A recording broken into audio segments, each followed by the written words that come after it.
강의 우리 바로 이어서 시작하도록 하겠습니다. 십계명과 이제 십계명 내용은 이렇게 쭉 살펴봤는데 십계명과 복음의 연관성이죠. 이걸 우리가 꼭 확인을 해봐야 되겠죠. 과연 십계명과 우리가 말하는 복음과 어떤 연관성이 있는지 이게 좀 중요할 것 같아요. 그래서 정리를 좀 해봤는데 볼까요? 율법의 목적은 뭐죠? 구원이 아니죠. 왜? 율법은 누구에게 주셨기 때문에? 이미 구원받은 사람에게 주셨기 때문에. 율법이 필요한 사람은 칭의예요. 구원받은 사람이에요. 그러니까 구원이 칭의에만 있지는 않죠. 구원은 우리 전 인생을 통해서 성화의 과정을 통해서 완성이 되는 거니까 구원이 단회적인 사건이 아니에요. 단회적인 사건도 맞지만 어렵죠. 맞지만 아이가 뱃속에서 우리 태어난다고 해서 그 아이의 생명을 그걸로만 판가름할 수는 없잖아요. 이 아이가 크고 젖을 떼고 초등학교, 중학교를 가고 어른이 되는 모든 과정이 우리 아이의 인생이듯이 구원도 그것과 똑같아요. 그러면 구원의 율법의 목적은 그러면 그런 의미에서 구원이 아니라 교제죠. 하나님과의 교제예요. 하나님 당신도 교제하고 싶으셔가지고 율법을 주신 거예요. 나와 교제하려면 너희가 거룩해야 되고 의로워야 되는데 그러면 너희의 삶이 조금 바뀌어야 돼. 우상 숭배면 안 돼. 나를 망령되게 여기면 안 돼. 근데 이스라엘 백성 그걸 모르잖아요. 하나님이 누군지. 하나님을 본 적도 없고 가까이 가지도 못하게 하니까 하나님이 하나님 산에 경계선 세워가지고 여기 넘어오면 너희 다 죽일 거야 이러신 하나님이니까. 그러니까 하나님이 율법을 십계명을 우리에게 주신 이유는 교제 때문에 주는 거죠. 그래서 구원의 조건이 아닌 구원받은 백성의 삶의 방식이 율법이다. 그런 의미에서 우리는 율법을 꼭 확인해야 되죠. 좋아요, 여러분. 십계명은 두 번째 그리스도 안에서 뭐 됐다? 성취됐다. 마태복음 5장 17절에 율법을 예수님이 폐하러 온 게 아니라 완전하게 하려고 하셨다. 완전이라는 단어 아시죠? 완성하려고 하셨다. 그러니까 율법이 있는데 이걸 더 온전케 하려고 오셨다는 거예요. 율법을 마무리하려 오셨다. 마무리. 이렇게 표현하시면 되겠어요. 율법을 폐기하고 내가 새로운 율법이야 이렇게 오신 게 아니라니까요. 율법을 없애고 내가 복음이야 이렇게 오신 게 아니고 이 율법을 마무리하러 오셨다고요. 네. 그렇게 이해를 하셔야 돼요. 근데 우리는 지금 율법을 자꾸 이 복음과 율법을 예수님 오셨으니까 이제 율법은 필요 없어 이렇게 말. 그거 이단이에요, 여러분. 예수님이 계시니까 율법은 필요 없어요. 그거 이단이라고요. 네. 완전 이단이죠. 사이비. 여러분 이단을 하시는 이단을 판가름하시는 그런 신학자들이 다 이런 내용들을 살펴서 하는 거예요. 성경을 그러면은 이 구약이 없어져야 된다는 건데 말도 안 되는 거죠. 그래서 그리스도 안에 있다는 말은 이 2번을 적용해 보자면 그리스도 안에 있다는 말은 율법 안에 있다는 말과 같죠. 내가 예수님 안에 있다.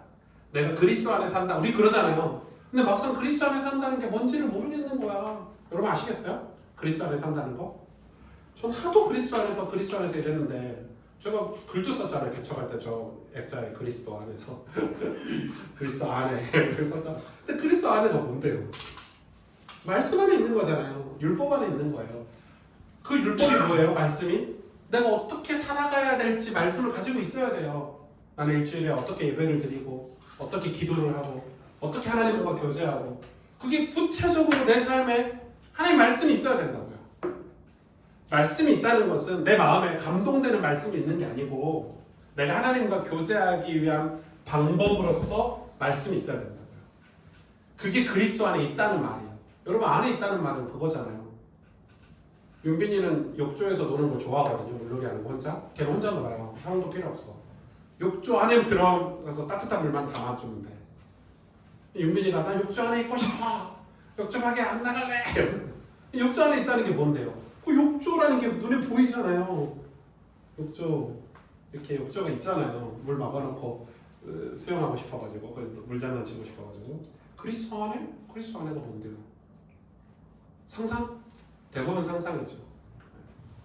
그러니까 실제로 그리스도 안에 있는 사람은 없어요. 맨날 그리스도 안에 있대 자기 삶이. 근데 제가 물어보거든요. 그럼 성경을 어떻게 읽으세요? 제가 왜 그걸 물어보는지 이해를 못하는 거지. 그럼 성경 안 읽는데 그럼 그리스도 안에 있는 게 아니지. 제가 지금 그 얘기하는 거예요. 없어요. 그리스도 안에 있다는 말이 구체적인 게 없다고요. 하나님과 교제하는 구체적인 삶의 방식으로서의 말씀 십계명에 대해 삶이 없는 거. 10을 헌금하세요? 간음하세요? 도둑질하세요? 그럼 그리스도 안에 있는 게 아니죠. 예배 드리고 계세요? 예배 안 드리는데 그리스도 안에 있대. 말도 안 되는 소리죠. 네. 이게 좀 엄청 위험해요. 우리 교회 왔던 어떤 여자 청년하고 제가 상담을 했는데 저는 이 친구가 좀 위험하다고 생각을 했었어요. 왜냐면 예배가 불편하대요. 예배가 불편한데 저한테 구체적으로 얘기했어요. 사람들이 불편하대. 자기는 공황장애가 있어서 그래서 목사님 꼭 주일날 교회 가서 예배 드려야 되니 인터넷으로 예배 드리면 안 되냐. 안 돼. 제가 그랬거든요. 성경은 그렇게 말하고 있지 않아. 삐져가지고요. 교회도 안 오고 제가 볼 때는 그 친구는 영원히 교회를 가기가 어려워요. 왜냐면 사람 인간관계가 늘 트러블이 생겨요. 근데 왜 교회 가면 사람들이 자기 쳐다보는 것 같고 그리고 공황장애가 있다 그러고 그래서 저한테 그런 얘기를 계속해요. 자기 합리화를 하는 거예요. 제가 꼭 인정해줬으면 하는 그 말로 유도를 계속 하더라고요. 제가 인정을 안 했죠. 전 성경대로 얘기한 거죠. 그걸 극복한 게 신앙생활이야. 그러면 죄에 있으면서 빛이 싫으니까 빛으로 안 가고 싶겠네? 제가 그 표현을 했거든요. 우리 그런 거 있잖아요. 우리 한민 아침에 불 켜면 엄청 짜증내거든요. 밝다고. 그럼 계속 죄에 살면서 나는 빛의 자녀로 그건 말이 안 되는 거잖아요. 그럼 그거는 교회를 안 나고 교회를 떠나더라도 확실히 말을 해줘야 돼요. 확실하게 말해줘야 돼요. 제가 그랬어요. 그건 예배가 아니야. 너 혼자 집에서 인터넷으로 켜놓고 예배 드리는 건 예배가 아니야. 그거는 코로나 때 특수 상황 때 우리가 그렇게 했을 것 뿐이지 그건 예배가 아니야. 그걸 바라지 마, 나한테. 그리고 그걸 말해주는 목사한테 가서 신앙생활 하면 좋겠지만 그건 올바르지 않아 라도 얘기해줬어요. 어디 가든 우리 교회가 아닌 어딜 가든 공동체 예배를 드려야 돼. 주일날 공예를 드려야 돼. 네가 극복해야 될 문제지. 그거는 하나님께 협의하려고 하지 마. 하나님 말씀이 협의하는 게 아니죠. 그러니까 그리스도 안에 있다는 말은 율법 안에 있다는 말과 동의어예요. 그렇죠? 네. 그게 말씀이 십계명이 그리스도 안에 성취되었다는 의미예요. 엄청난 얘기예요 지금. 제가 그냥 한 줄로 써놔서 그렇지 칼빈은 이거에 대해서 굉장히 많이 다뤄요. 세 번째, 성령의 능력으로 율법을 즐거이 따르게 된다. 그렇죠? 칼빈은 이것을 성화의 법이라고 했어요. 성령의 능력으로. 네, 우린 율법을 어떻게 따라요? 이 지루하고 재미없는 율법을. 근데 성령이 임하시면. 그래서 우리는 뭘 기도해야 돼요? 예배 때마다 성령을 기도해야 돼요. 성령 감화를 위해서 기도해야 되고 성령의 내주와 충만을 위해서 성령의 임재를 위해서 우린 기도해야 돼요. 성령이 임하시면 내 능력을 뛰어넘어서 율법을 즐겁게 따르게 된다 이 말이에요. 기도가 즐겁고 성경 읽는 게 기쁘고 다 뭐예요? 무슨 마음이에요? 성령의 감화예요. 성령으로 인해서 그런 삶을 사는 거지. 우리 뭐 성경 읽는 게 재밌는 사람이 어디 있습니까? 근데 성경 읽는 사람이 성경 읽으면서 재밌는 사람이 있잖아요. 우리 교회도 너무 감동받아가지고 막 은혜 받으셔가지고 그렇게 하신 분이 계세요. 그럼 그분 물어보면 캐릭터가 그러냐? 아니요. 성령의 감동 받은 거죠. 은혜를 받으신 거죠. 그게 성화의 법이에요. 네 번째, 십계명과 복음의 연관성 네 번째, 결국 십계명은 하나님의 백성이 하나님의 뜻을 따라 살아가며 줄 그어놓으셔야 돼요. 진짜 중요한 거예요. 하나님의 백성이 당연히 하나님의 뜻을 따라서 살아가야 되는데 그러면 그분과 교제를 누리기 위해 복음적 삶의 질서이다. 아멘. 하나님 선물이죠, 선물. 하나님 우리를 복 주시려고 질서를 만들어 놓으셨는데 삶의 질서를, 복음적 삶의 질서를 그 질서가 십계명이라는 거예요. 하나님 선물이에요, 선물. 멋진 말 칼빈이 했죠. 예수 그리스도는 율법의 완성이시며 그분 안에서 십계명은 정죄가 아니라 뭐다? 회복의 길이다. 제가 별표 3개 쳐놨어요. 제 별표 3개는 진짜 많이 친 거거든요. 회복의 길이죠. 회복의 길. 십계명이 회복의 길이지 우리를 죽이려는 길이 아니잖아요. 어떻게 십계명을 읽으면서 이거 없어져야 된다. 이거 복음 아니다 말할 수 있을까요? 전 좀 이해가 안 되더라고요. 원래부터 이해가 안 됐어요. 옛날부터. 어떻게 당연한 거 아니에요. 이게 있어야 우리가 하나님을 온전히 예배할 수 있지. 부모를 공경할 수 있지. 이웃을 사랑할 수 있지. 이 십계명이 있어야 우리가 어떻게 살아가야 될지, 신앙생활을 어떻게 해야 될지 다 가르쳐 주신 말씀이 이거 회복의 길이죠. 회복의 길. 헬스장에 헬스 트레이너가 있어야 가서 우리 몸이 회복되듯이 없어도 되는데, 이제 헬스장 좋아하시는 분은 자기 몸이 망가지면 그 트레이너한테 가면 회복이 된다고 하더라고요. PT를 받으면. 그런 것처럼 비교가 안 되죠. 이건 제가 비유를 한 거예요. 그냥 비교가 안 되죠. 저는 교회 기도하고 하면 회복이 되거든요. 진짜 힘들고 어려우면 막 고민도 하고 막 방황도 하고 이러는데 전 꼭 교회로 와요. 집에서도 안 되고 기도가 안 되잖아요. 막 소리 질러서 기도해야 되고 하나님께 알려야 되는데 형 교회 와가지고 혼자 2시간 3시간 기도하고 나면 완전히 풀 회복이 돼요. 그건 저만의 규례죠. 저의 율법이에요. 기도 시간. 저한테는 이 기도 시간 되게 소중하죠. 왜냐면 인간이라서 저도 머릿속이 복잡해요. 복잡하고 막 이런 저런 감정들이 막 올라올 때 기도하러 가요. 제 머리로 해결이 안 될 때는. 그런 것처럼 여러분 이 말씀은 쉽게 말하면 우리가 하나님과 교제하고 하나님 뜻대로 살 수 있는 복음적 삶의 질서이다. 중요하죠. 로마서 8장 3절 4절에 율법이 육신으로 말미암아 연약하여 할 수 없는 그것을 하나님은 하시나니. 아멘이죠. 하나님 하신대요. 그 얘기예요. 그러면서 뭐라고 해요? 4절에 점점 우리로 하여금 율법의 요구를 이루게 하게 하십니다. 이건 하나님이 우리를 하시겠다는 거잖아요.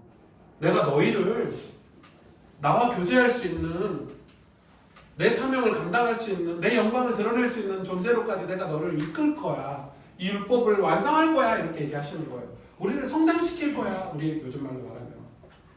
당연하죠. 하나님 우리가 당신의 피값으로, 그리스도의 피값으로 사는 당신의 자녀들인데 우리가 성장하길 바라죠.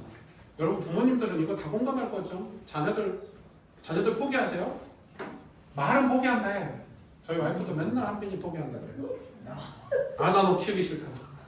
말 안 들으고 가 이러면 막 시험 점수 엉망이면은 나 얘 공부 포기하고 싶다고.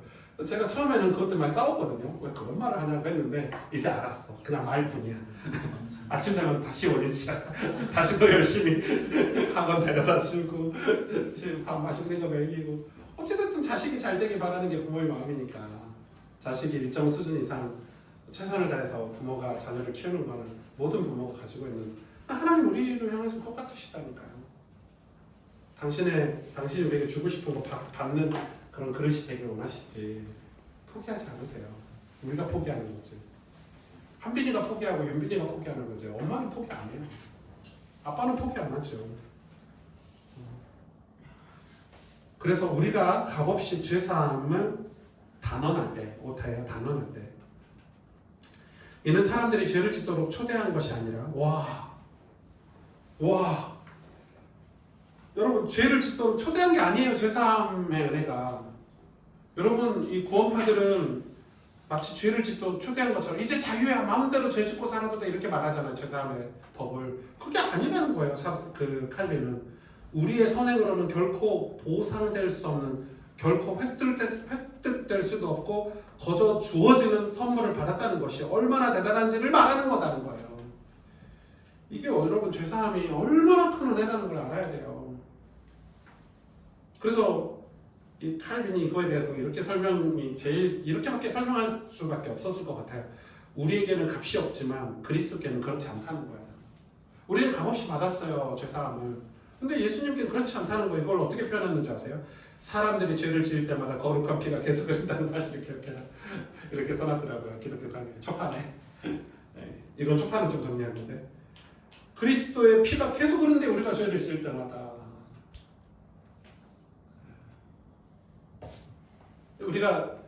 우리의 죄사함이 그냥 이루어진 게 아니라는 거예요. 죄를 짓도록 초대한 게 아니라는 거예요. 그래서 성령의 도우심을 통해 율법을 사랑하고 기쁨으로 따르는 성도가 됩시다. 아멘. 이게 칼빈이 하는 얘기예요. 제 얘기가 아니라. 또 하나님이 우리에게 요구하시는 거죠. 율법을 사랑하고 성령의 도우심으로 기쁨으로 따르는, 율법을 따르는. 왜 율법을 따르도록 성경 우리 가르치죠? 율법의 끝자락에 하나님과 교제가 있으니까. 여러분 율법은 질서잖아요. 율법은 질서고 길이잖아요. 방식이잖아요. 하나님과 교제하는 방식, 길. 그래서 율법을 따라서 가면 하나님과 뭐한다? 교제한다. 우리가 의롭게 되고 거룩하게 되어서 하나님과 교제하는 게 율법이라는 과정을 통해서 성장할 수 있다는 거예요. 율법은 길이라니까. 즉 그리스도를 통하지 않고는 아무도 이 확신을 얻을 수 없고, 그러니까 예수님을 진짜 만나면 율법을 통해서 하나님과 교제하는 곳으로 갈 수 있다는 확신을 얻을 수 있다는 거죠. 그럼 예수님을 제대로 믿어야 돼요.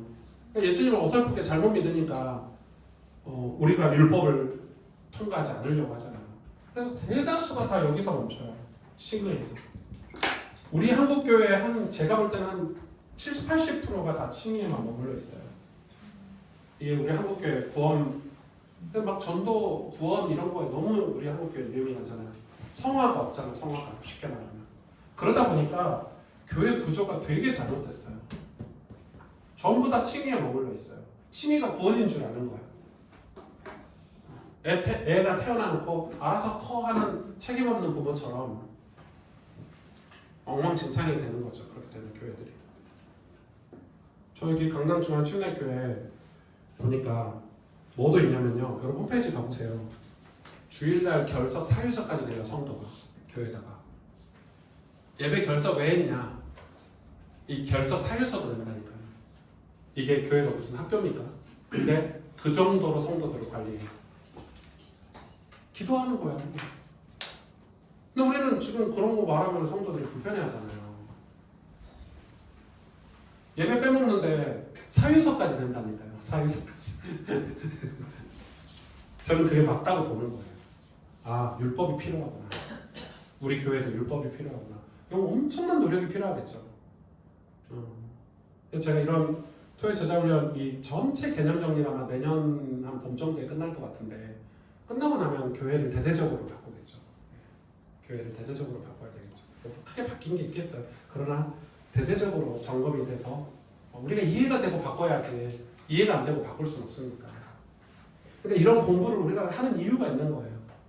이유가 여러분하고 공감이 돼야 되니까. 얼마나 중요해요. 그럼 뭐 장로님 아들이 축구하잖아요. 현우가 축구하는데, 축구하는 프로 지망생이, 축구 선수 지망생이 함부로 결석하고 몸 아프다고 결석하고 이렇게 합니까? 몸 아파도요 결석 함부로 못해요. 그거 한번 훈련 빼먹으면 자기가 오는 피해를 다 아는 애기 때문에 어떻게든지 컨디션 조절을 가려고 해요. 그럼 몸이 아프면은 과외라도 받겠죠. 악착같이 해요. 그런데 우리는 하나님이 복 주신다는데, 하나님 우리를 구원하신다는데, 죄에서 우리를 건져서 천국 가게 하신다는데 그걸 대충 할 수 있어요? 그러니까 우리가 율법을 외면하는 거는, 율법을 외면하지 않는다고 말하면서 무의식 중에 율법을 외면한다니까요. 왜? 우리는 다 여기에 머물러 있어요. 그냥 구원만 해주시지 뭐 한다고 예배까지 강요하시면서, 아니 그냥 천국만 가게 해주시면 되지 뭐 한다고 기도까지 강요하시면서, 천국만 가게 하지 이웃을 왜 사랑하라고 하냐면서 계속 따져 묻는 것 같아요. 그런 불편함이 우리 안에 있는 거예요. 그게 여러분 얘기가 아니고 제 얘기였어요. 저는 30대 중반까지만 해도요, 얼마나 이게 불편한지. 그냥 복음이면 자유지. 내 감정대로, 내 기분대로. 나 전도 잘하고 예배 잘 드리고 있는데. 근데 아니더라고요. 제가 여러분 이렇게 공부하는데 진짜 여러분에게 같이 공감이 되면 좋을 것 같다는 생각이 들어요. 그러니까 보세요. 이 내용이 제가 두꺼운 글씨로 해놨잖아요. 즉 그리스도를 통하지 않고는 아무도 이 확신을 얻을 수 없고, 성령의 인도하심으로 주님의 능력 가운데 걷는 동안에도 우리 자신을 잊어버려. 우린 늘 잊어버려요. 우리 자신을 연약하니까. 기세 등등하지 않도록 하시기 위해서, 우리가 어떤 사람인지 하나님의 백성이라는 걸 잊어버리지 않고, 혹은 기세 등등하지 않도록 하시기 위해서, 교만하지 않기 위해서 우리 가운데 어떠한 불완전한 것을 우리의 겸손의 농고로 주셔서 남아있게 하신 것이다. 이게 뭐다? 율법이다. 율법을 따르는 삶이다. 우리는 율법을 따르면서 우리가 불안정하고, 그래서 하나님을 늘 의지하는 삶을 살아야 돼요. 그럼 여러분 신앙생활은 뭐예요? 여러분 신앙생활 정의 계속 내리고 있죠. 은혜를 구하는 삶. 이게 신앙생활이죠. 내가 은혜를 구하지 않는 순간 나는 신앙생활을 좀 안 하고 있다고 생각하시면 돼요. 하나님의 은혜가 필요하다고 늘 느끼고 사는 게 신앙생활을 제일 잘하는 거예요. 늘 하나님의 도움이 필요해요. 난 늘 하나님의 도움이 필요해. 그게 신앙생활이 최고 자리예요. 최고 자리. 그리고 우리 최고 자리를 뭐라 그래요? 이제 더 이상 하나님의 은혜가 필요 없는 단계를 최고 자리라고. 그 고지원이라니까요. 내가 하나님이 되려고 하잖아요. 이 과정을 거쳐서. 은혜는 모자란 사람들이 받는 거야. 새신자들이나 받는 거야. 문제 많은 사람들이나 받는 거야 라고 말하는데 그렇지 않다니까요. 은혜를 목사도 받아야 되고 누구나 다 받아야 돼. 그러니까 은혜 받는 거. 지금 이 십계명은 그 은혜를 우리가 계속해서 받을 수 있도록 그 역할을 해주는 거예요. 율법이라는 게. 자, 마지막입니다. 마지막 자. 적용과 훈련.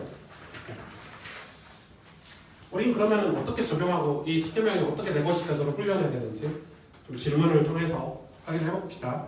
이 계명을 통해 하나님은 나와 어떤 관계를 맺기를 원하시죠? 십계명을 통해서 하나님 나와 어떤 관계? 우리 배웠죠. 이제 예수님 말하셨죠. 온 마음 다해 정성을 다해 목숨을 다해 주 너희 하나님을 사랑하라. 우리의 예배가 어떻게 돼야 돼요? 그렇게 드려야 된다는 거예요. 하나님 사랑하는 방식이에요. 하나님 신뢰하고 경외하는 거다. 온 마음과 정성을 다해서 그렇게 하라는 거예요. 이 계명을 통해 나는 이웃에게 어떤 책임을 지고 있는가? 예수님 말했죠. 내 이웃을 내 자신과 같이 사랑하라. 그게 전도죠. 전도. 자기 자신처럼 사랑하는데 그 최고의 전도 아닙니까? 가정, 말, 정결, 소유, 내면 네. 이런 내용들, 이런 단어들이 여러분 키워드가 돼야 돼요. 이거 다 바뀌어야 되죠. 다 바뀌어야 돼요. 가정에서의 삶.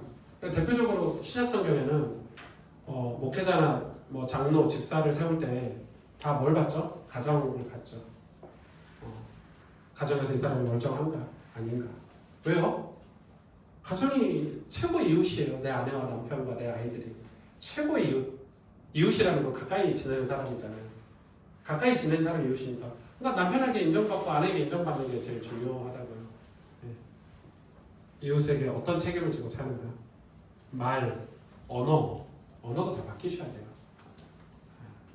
말 함부로 하고 세상 말 그대로 쓰고 지금 내 자신에게 그 말을 하고 있는 거야. 내 자신과 같이 이웃 살아가라고 했으니까 내 자신에게 욕하는 것처럼 되는 거. 그 사람이 안 받아들이면 다 내 것이 되는 거거든요.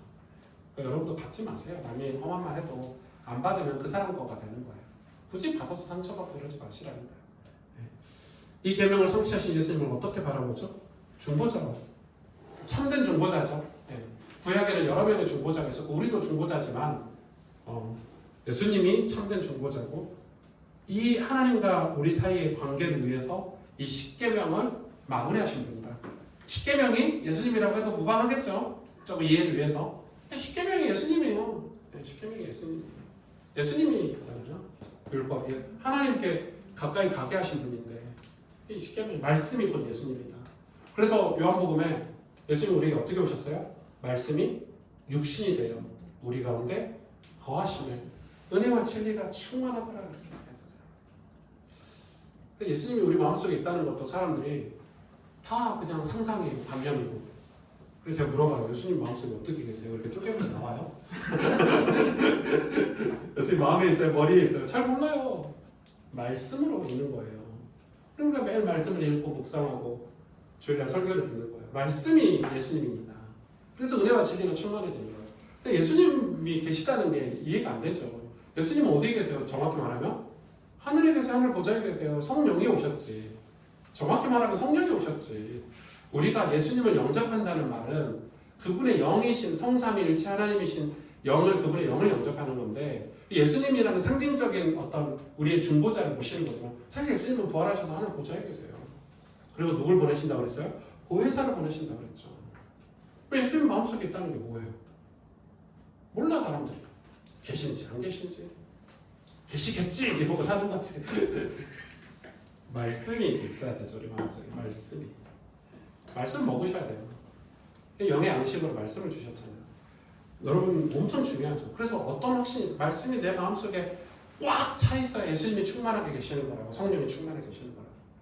말씀이 차 있어요. 말씀이 차 있다는 의미 아시죠? 말씀이 내 삶의 모든 기준이 될 때. 그래서 여러분 성경 우리가 통독 수련회도 하는 거고 이제 5월달에 성경 퀴즈 대회도 할 거거든요. 정교인. 네. 정교인. 이제 어떤 식으로 할지 지금 윤 전사님이 고민하고 계시는데 그래서 여러분 그 성경 통독 아니 성경 퀴즈 대회를 위해서 기부도 많이 해주세요.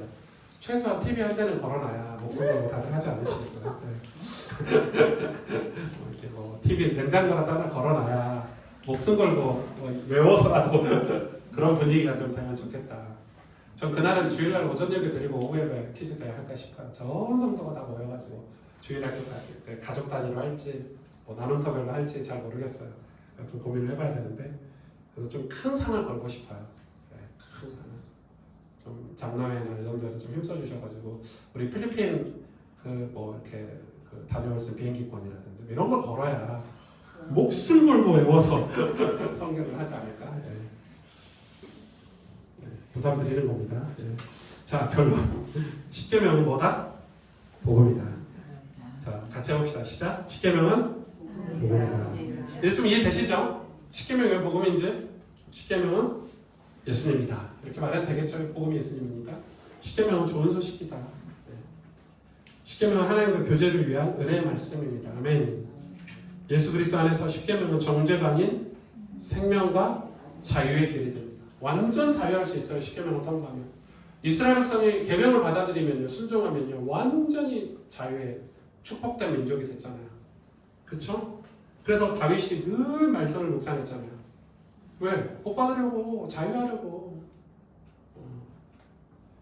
제자는 십계명을 통해 하나님 나라의 질서를 배우고 하나님과의 교제 속에서 살아가는 법을 배웁니다. 이게 훈련이죠.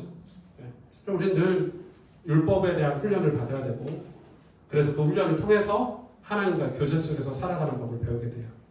자, 칼빈의 이야기를 같이 읽고 제가 마무리 이야기하고 마무리하겠습니다. 시작. 십계명은 하나님의 뜻을 따르며 복음에 응답하는 기쁨의 길이다. 칼빈이 하는 얘기예요. 네. 자, 그러면 여러분 이게 너무너무 중요한데 십계명은 우리에게 그러면 오늘날 좀 적용을 해보자면 우리 신앙생활에 있어서 당장 우리한테 필요한 게 뭘까요? 네. 자, 제일 중요한 건 복음이죠. 당연히 복음. 근데 이 복음 안에 뭐가 있다? 칭의와 성화가 있다는 걸 인식해야 돼요. 네. 그러니까 그전에 우리는 복음 이러면은 칭의만 생각을 했어요. 맞죠? 근데 이제는 어떻게 인식이 바뀌어야 되냐? 우리 교회 성도님들은 복음 이러면 칭의와 성화를 같이 묶어서 인식을 하셔야 돼요. 이런 훈련들이 되셔야 돼요. 이게 훈련이 안 되면 이게 편하긴 하거든요. 칭의만 말하면 훨씬 편해, 쉽고 전도하기도 쉽고. 근데 이걸 같이 말하는 습관을 들여주셔야 돼요. 오래 걸리셔도. 그러면 이 칭의와 성화가 복음이라면 이 복음의 주인공은 예수님이죠. 그럼 우리는 예수님을 믿고 그분과 연합하고, 그죠? 그분을 따르는 게 제자라고 했어요. 이게 이제 제자라고 했는데, 그분은 예수님을 믿고 예수님과 연합하고 따르는 게 제자인데 이게 뭐냐는 거예요. 예수님을 믿고 뭘 믿어요? 예수님 어떻게 믿어요? 뭘로 계시된? 하나님 말씀으로 계시된 말씀을 믿는 거예요. 그러니까 예수님을 믿으려고 하는데 예수님이 어떤 분인지, 어떻게 우리를 칭의하시고 성하시는지 말씀을 통해서 성경 공부가 필요하겠죠. 그러니까 말씀을, 하나님 말씀, 성경 66권에 대한 전반적인 하나님 말씀을 공부하고 훈련을 받아야 하나님이 어떤 존재인지 알게 되고 그제서야 진짜 참되고 살아있는 믿음을 가질 수 있어요. 자, 교회 와가지고 교회 분위기 때문에 교회 열심히 다니는 사람들이 있어요. 교회 떠나요, 안 떠나요? 언젠간 떠나요. 분위기 안 좋아지면 떠나고 막 친하게 지내. 막 권사님 잘해주시니까 막 친하게 지내다가 교회 떠나는 사람 진짜 무지 왜 그러냐면 다 여기에 안 가서 그래요. 성경 공부가 안 돼서 그래요. 그래서 제가 이 공부를 우리가 앞으로 해야 될, 여러분이 앞으로 내년 봄이 끝나고 여러분이 토요일 제자훈련 참석하시는 여러분이 전부 말씀 사역자가 돼야 돼요. 양육해 줄 수 있어야 돼요.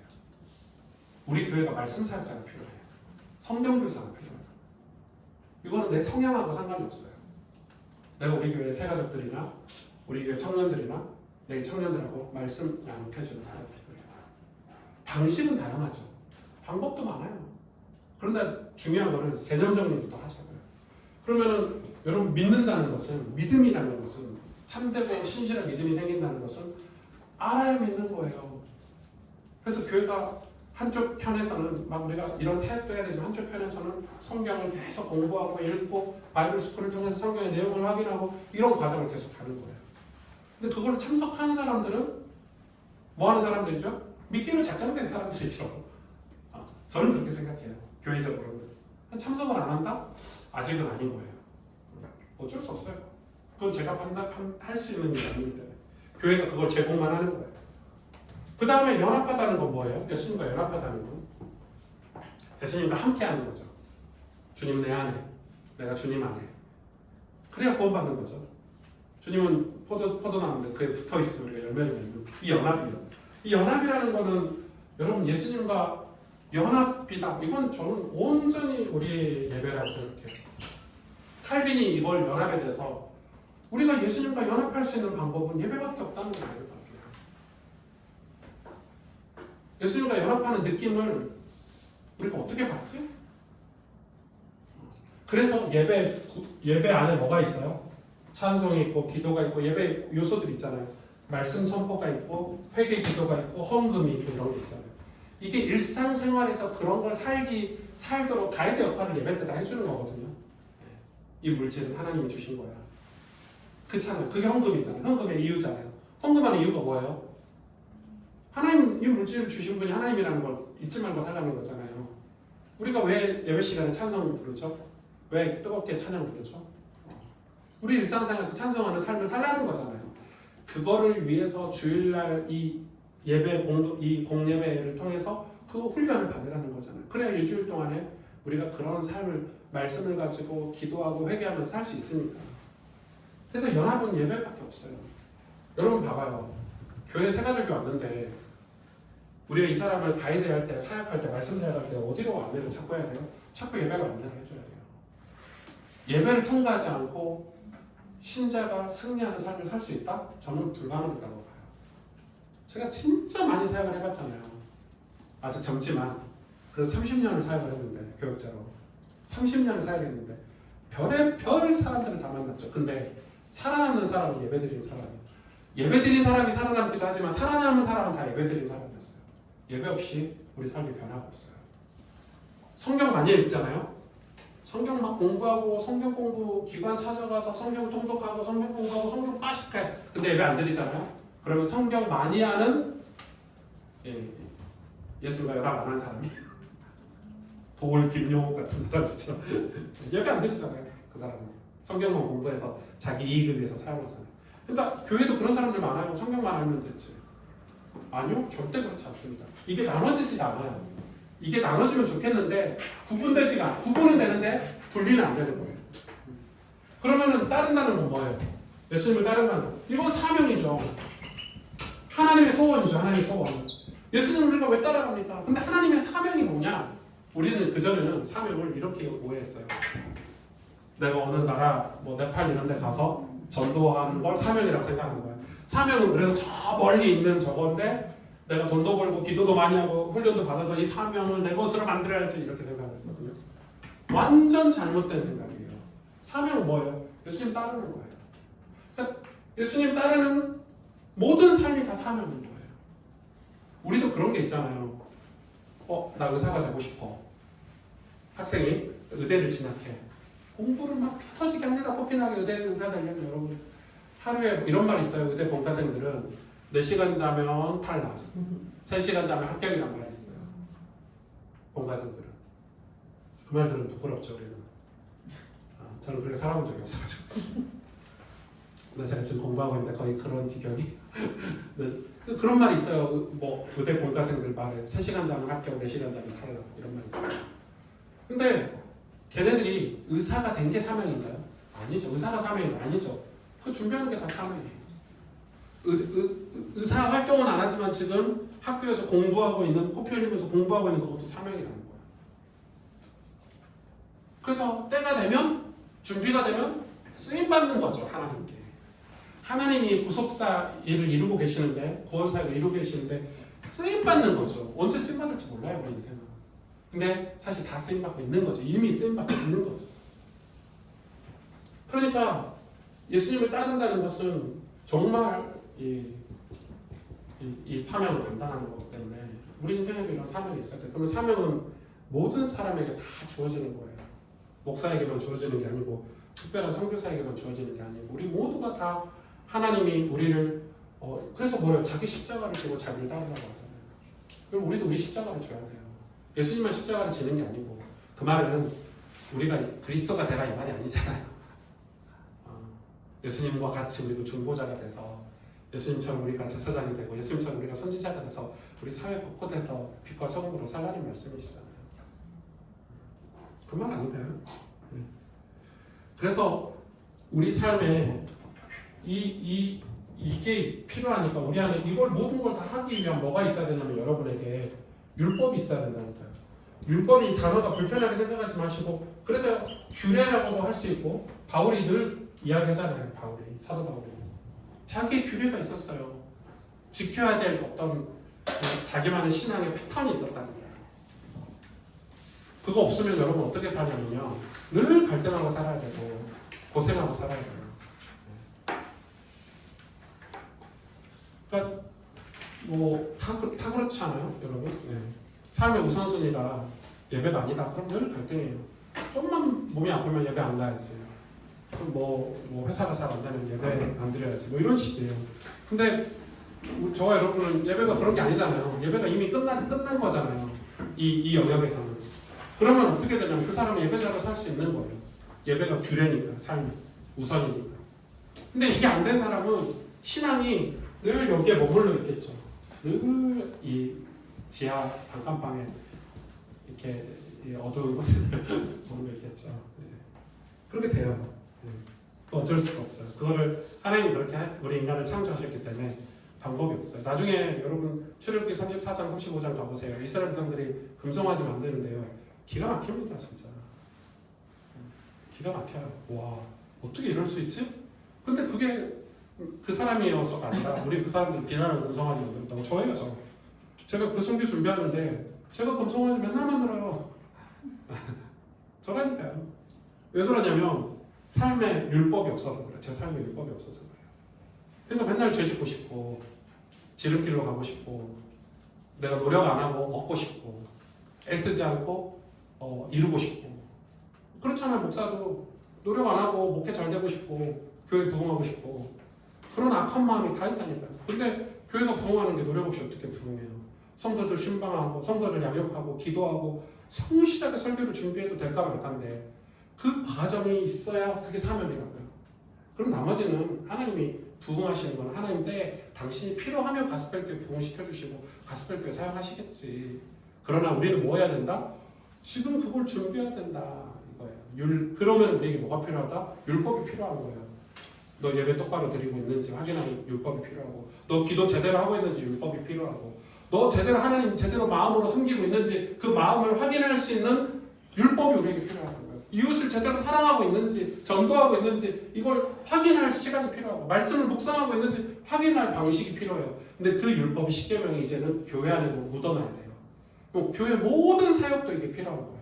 장로님들이 성도들을 권면해주는 것부터 제대로 예배생활 하고 있는지 교사들이 우리 학생들을 제대로 해주 그거 다 십계명이잖아요.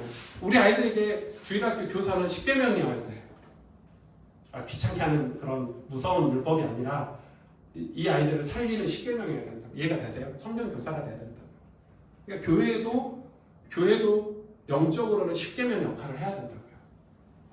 그래서 교회 안에 있는 게 예수님 안에 있는 거잖아요. 우리 교회도 십계명이 돼야 돼요. 그럼 우리 교회가 해야 될 일이 진짜 많겠죠.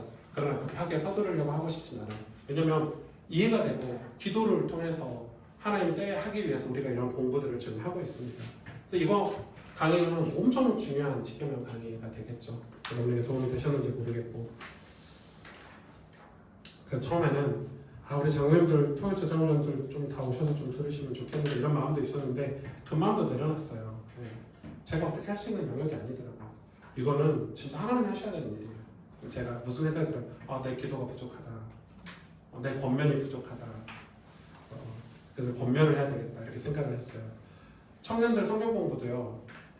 우리 회장님이 몇 명 등록해서 연락이 오시거든요. 그럼 제가 전화를 해요. 성경 공부 등록 왜 안 하세요? 전화로 등록을 해요. 그래서 제가 토요일 제자훈련은 그 전화를 안 하거든요. 해야 되겠더라고요. 네. 이제 5월달부터 장로님들 전화도 좀 돌리고 같이 훈련 받읍시다 이렇게 얘기도 하고 하려고 해요. 여러분도 좀 나눔단에서 그런 사역들도 좀 해주셔서 네, 좋잖아요.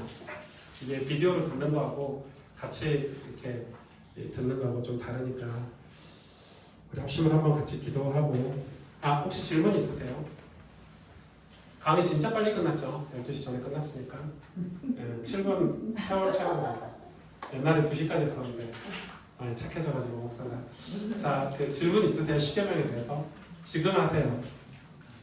십계명에 대해서 질문하실 거 있으면 질문해 주시고 진짜 여러분이 나중에 우리 교회가 좀 성장해서 기독교 강요 반도 하나 있었으면 좋겠고 교회 안에 다양한 클래스들이 생겨서 우리 다양한 분들이 성경을 공부하고 또 은혜 받고 성장하고 이런 교회가 됐으면 좋겠네요. 같이 합심으로 잠깐 오늘 주신 말씀 하나님 하나님과의 교제를 위해서 주신 복음으로 우리가 십계명을 우리 오늘 배웠는데 우리 삶의 십계명이 회복되고 율법이 회복되고 복음이 온전히 회복되는 우리 삶이 되고 우리 교회가 이 말씀으로 성장하고 올바른 말씀으로 우리 교회가 세워질 수 있도록 축복해달라고 우리 잠깐 우리 말씀 붙잡고 우리 자신과 교회를 위해서 기도하도록 하겠습니다. 감사합니다.